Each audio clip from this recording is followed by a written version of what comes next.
Mimi kwa majina naitwa Francisco Nongolo, ni msemaji wa tamasha hili la Twenzetu kwa Yesu ambalo linaandaliwa na Upendo Media. Tumekuwa hapa airport, tumempokea tayari mwimbaji kutoka nchini Nigeria, Mercy Chinwo, ambaye yeye ni miongoni mwa waimbaji ambao watahudumu kwenye tamasha kubwa la Twenzetu kwa Yesu ambalo linatarajia kufanyika kwa siku mbili, tarehe 19 mwezi wa 6 mwaka 2025, lakini pia tarehe 21 ya mwezi wa 6 mwaka 2025.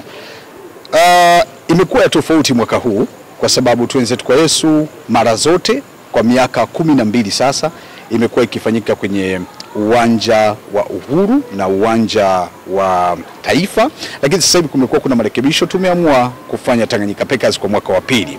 Tofauti na miaka mingine, mwaka huu umekuwa kitofauti sana kwa sababu tumefanikiwa kuwa na matamasha makubwa mawili. Tamasha la kwanza hili tumeamua kulipa jina la Twenzetu kwa Yesu Corporate Event, ambalo hili lenyewe ni maalum kwa ajili ya watu ambao pengine muda ulikuwa hauwaruhusu wao kuweza kuja kwenye tamasha la Jumamosi ambalo linaanza saa 12 mpaka saa 12 jioni, lakini sasa hivi watapata hiyo nafasi ya kuja siku ya Alhamisi.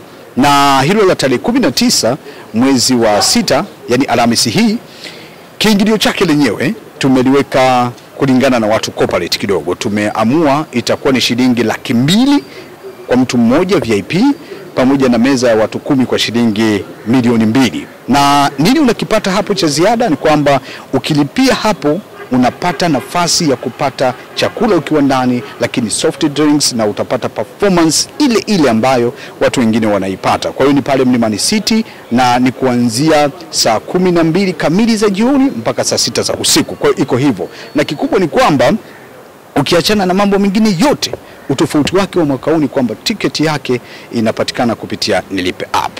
Ukiweka hapo kwa tarehe 21 siku ya Jumamosi, sasa huu ni uwanja wa nyumbani, vijana wanaofahamu kwa wingi. Hapa huwa tunakuwa tuna tamasha kubwa kuanzia saa 12 kamili za asubuhi mpaka saa 12 za jioni. Mercy Chinwo huyu ambaye tumempokea hapa atakuwepo siku ya tukio, lakini pia waimbaji wengine watakuwepo watakaomsindikiza. Atakuwepo Boaz Duncan, wengi wanamfahamu.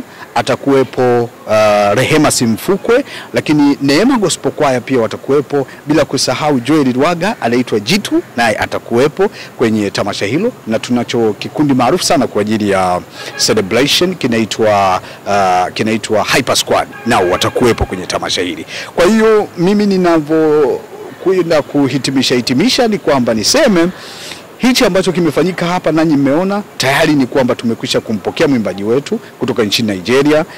Jana tulipokea timu yake ya kwanza ambao wamekwisha kufika kwa ajili ya muziki na kadhalika, lakini leo tumempokea tena Mercy Chinwo. Kwa hiyo watu wote ambao wanatufuatilia na kututazama kutoka popote pale walipo, watambue tu kwamba kila kitu kimekamilika. Kama hawajajipatia tiketi yao, wahakikisha wanajipatia tiketi yao.